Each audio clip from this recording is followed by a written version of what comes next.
What's up, guys? Landon Bandman here, doing something a little different. Gonna be doing kind of like a movie review, if you will. I guess just trying something out. Anyway, so the movie I'm talking about today, Zack Snyder's Justice League. Watched it the other day with some friends, and it was pretty good. I liked it. So, boom, review done.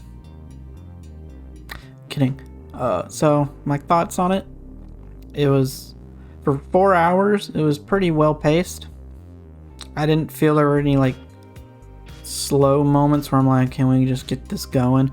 And sometimes it almost felt like it could have used like another hour, maybe. I don't know, not really. But like all the characters felt like they actually belonged in the movie, which is something that was, I don't remember much from the Whedon version, Josh Whedon, the theatrical cut of the movie, but there were parts like Flash just kind of on a side quest or whatever to do, like help people at the end, and even then that was kind of like overruled with Superman when he picked up the whole building with full of people and just carried them away. So it's kind of like, does Flash really need to be there? You know, but in this one it's like, oh, you know, it's not really like Flash actually got to do things and like play a pivotal point role in the movie. Cyborg, completely great. I, again, don't remember much of the original cut, but Cyborg was probably a reason I don't remember Cyborg much from the original one. And this one, like, you could almost view it as like it's Cyborg's movie in a weird way. Kind of like Captain America Civil War, where it's like, it's a Captain America movie, but like it just happens to have all the other Avengers in it. And so it's kind of like, yeah, this is kind of like more of a Cyborg movie with all the Justice League in it kind of thing. But obviously, like, everybody has a great presence throughout the film. But yeah, it kind of like it's a build up, definitely. Like, it's not just, well, I don't even know if I'd say that, because like it's very well paced. So anyway, no spoilers yet. So I'll just say, is it worth watching? Do I recommend it? The answer is yes. Kinda. I mean, if you're into 4-hour movies that are 100% improving on 2-hour lesser good movies, then you should watch it. If you're into binge watching mini-series, you could totally look at it like that, like a little Justice League mini-series. You can do that. Worth watching. If you have HBO Max, no reason not to try it. That's kind of always my thing, is like, why are you watching a review? Like, if you already got the service, just give it a shot. So there's that. But should you sign up for HBO Max just to watch this? I would. So yeah, pretty good. Liked it. So now more spoilery stuff. There's not too much. Like, do you need to watch any of the other movies before you watch this? I assuming you have already watched like Man of Steel, Batman v Superman, because otherwise, why do you care? Maybe you're just like, Justice League, you know. It's possible. I'm sure people walked into Marvel's Avengers in 2012 for the first time and they're like, there were other movies? But it is what it is. So I guess not, considering, like, I don't remember. Again, spoilers. I don't remember anything from Man of Steel other than like Soup just Zod's neck. That's the only thing I remember from that movie. Batman v Superman, really don't remember anything other than some like Wonder Woman scenes and do you bleed? And Martha, why did you say that name? You know, that stuff. Other than that, don't really remember anything from those two movies. and Wonder Woman, Aquaman. I remember Wonder Woman more because it was a pretty decent flick. Aquaman was pretty good too, but they have nothing to do with this movie. Wonder Woman doesn't set anything up. It's set in like World War One, so it's really far off, but even then doesn't set anything up in this movie. It's completely like its own thing. Aquaman is set after this movie, technically after the Joss Whedon version, which is kind of another thing. Is like, I'm not sure if this movie's even canon to the DC cinematic universe thing, so if you don't care about any of that stuff, then like you really don't need to see the other one. Maybe Batman v Superman, but that's a big maybe. I haven't actually seen the extended edition of that, so maybe that's good. I heard it's good. Anyway, that's not what this is about. This is about Zack Snyder's Justice League. So overall, the movie was pretty good. Like it. My thing about it though is that it doesn't have like the instant classic. Maybe it's the fact that all the other movies around it are kind of subpar, but like it's really good. It's just like I don't like everything just looks dark, and I don't really like the way the costumes look. Like it doesn't have that like Avengers vibe. Like you look at Marvel's Avengers and you're like, yeah, that's Captain America and that's Iron Man, and like they're all just recognizable. You know, same way kind of like with Sam Raimi's Spider-Man, and even like for like the Dark Knight, for a lot of most part, Christian Bale, like that's just like, yeah, that looks like Batman. You know, I don't really get that vibe from Zack Snyder's Justice League.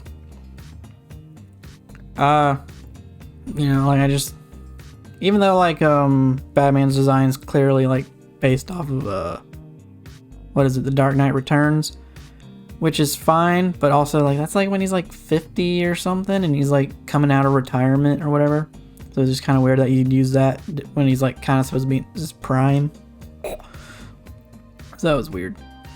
But I'd say Wonder Woman's definitely the best looking one, like costume wise, and Gal Gadot. But definitely costume wise, Cyborg looks like he's got like a little bit of like a Michael Bay Transformer look, which is weird, but that might just be my own personal bias from the Teen Titans cartoon. So take that what you will. Aquaman doesn't look like Aquaman, for better or worse. I like his look, but it's not Aquaman, so that's all I can say about that. But you'd already know that, probably. There were other characters that I'm not thinking about right now. I can't. With Batman, Superman, Henry Cavill. Perfect. Love Henry Cavill. There was another character, right? What was that? Cyborg, Batman, Superman, Wonder Woman, Aquaman, Flash. Flash was good. His suit's got like all these wires or something, lines. Just looks busy. Again, not really clean or superhero. Well, not super. It just looked weird. Just busy. I don't like unnecessarily busy costume designs. So, it is what it is. Steppenwolf looks a lot better, even if he is kind of monotone with his armor. Looks a lot better. Darkseid actually is here. They kind of just took him out of the last original cut. So, all in all, it was good. Now, aspect ratio. I've seen a lot of people have strong opinions about this. I personally didn't really mind it, didn't really care, but I did like the 4:3. It is supposed to be like IMAX, but I also read that he didn't actually shoot on IMAX cameras, so it's just kind of like you didn't have to do 4:3 if you're not gonna like actually shoot on an IMAX camera. But whatever. They did this like with $70 million, so it's not like he had the entire budget to work with. But the problem is that like this movie left me wanting more in a weird way. Like I feel like after the last one, I just didn't think about DC. Like obviously like Wonder Woman 1984, I haven't seen it, but like I want to see it because I like the last Wonder Woman. I'd be open to like Aquaman 2. I think they're making that. Even a Cyborg, you know, maybe not those. I think they're making a Flash movie. I'd watch it. But like this makes me like actively want more Justice League. And I don't know if they're gonna do it. And that kind of brings into like my like the thing earlier, like I don't know if this movie's even canon to the DC cinematic universe. So like if there is a Justice League sequel, is any of this even gonna matter? Like are they just gonna draw from Josh Whedon's movie, or are they gonna like kind of do some like wibbly wobbly timey wimey stuff and kind of just draw from this one?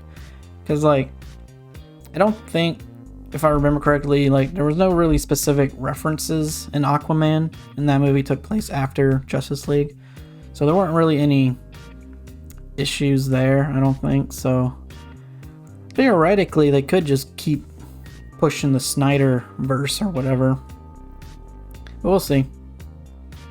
Which I would like it. I am engaged with whatever he's doing, and I liked it. So I would actually, saying it out loud, I would like to see more of Snyder. He has his weird, edgy, dark, super in love with slow-mo way of doing movies. But I would like it. Like I was actually intrigued, like I wanted more. And I don't know if we're gonna get more. Apparently a lot of people, I'm seeing on Twitter, a lot of people are liking this cut. So it's possible. It doesn't sound like Warner Brothers is open to it, but then again, they weren't open to him doing the Snyder Cut for like years, and here we are. So anything's possible, and I'm sure Warner will do literally anything to get their MCU copycat back on the horse. So we'll see. And that's pretty much it. Nothing really stood out as like spectacular. It is rated R, so if you managed to just watch this whole spoiler review, it wasn't too many spoilers. It's mostly for the older movies, but anyway, it's rated R. It's not a hard R, I'd say. Like there is some like light gore. Nothing you'd really like worse than like a Halo game or something, you know? It's not maybe Doom, a very light Doom kind of vibe to like, and then there's like definitely like dismemberment at some point where it's very graphic.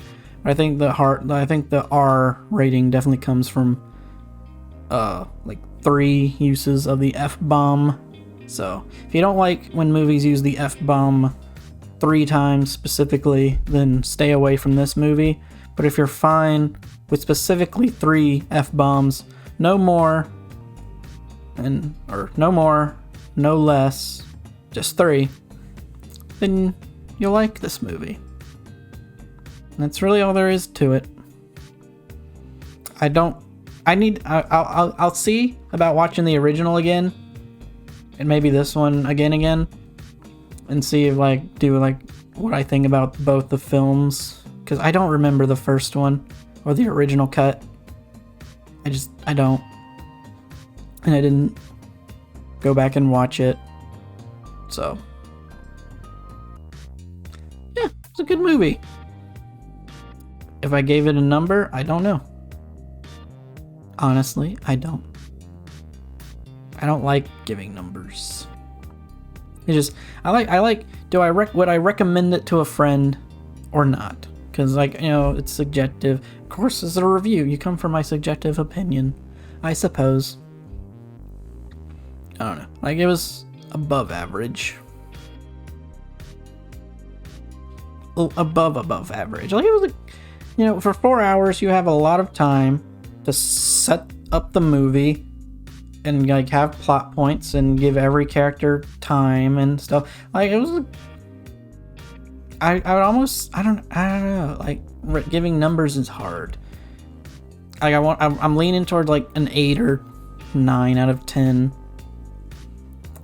You know, something around that range, because like, you know, it's 4 hours. Like this movie wouldn't get released in theaters. So yeah, so I mean, we're in this weird timeline where this movie was able to be made.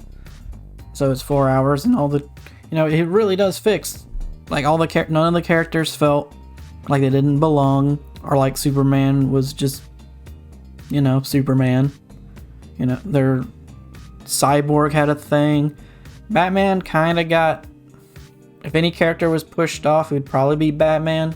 But Batman's whole thing was getting the team together in the first place, so that makes sense why you wouldn't give him like too much. But Superman is important, but like he's not as important as you'd think he'd be. Like the weight of the situation really falls on Cyborg and Flash. Wonder Woman's kind of just there kicking butt, same as Batman.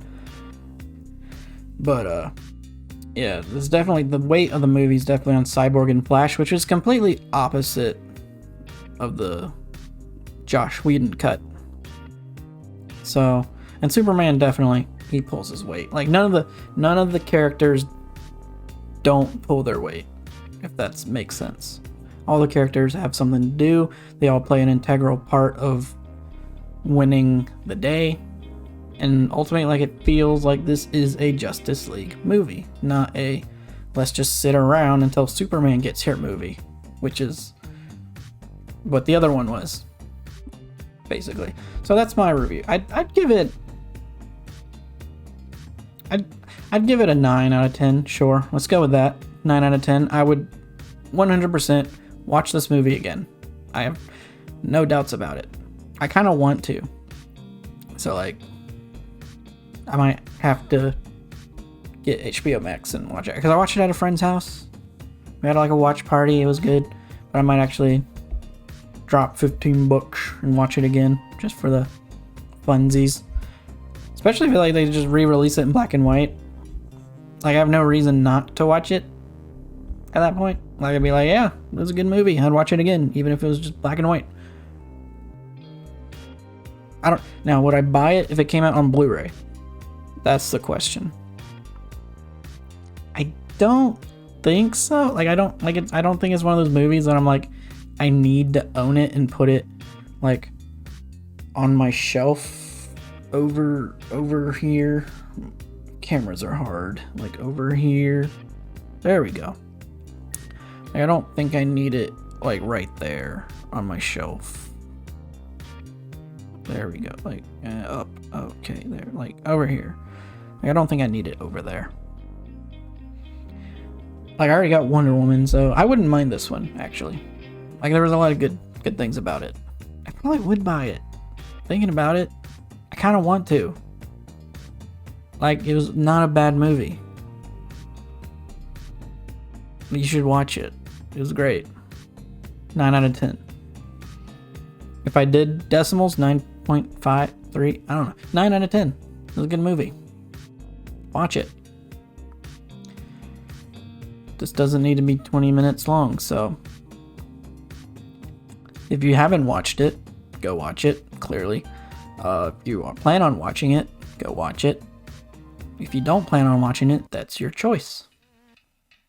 So, 9 out of 10, good movie.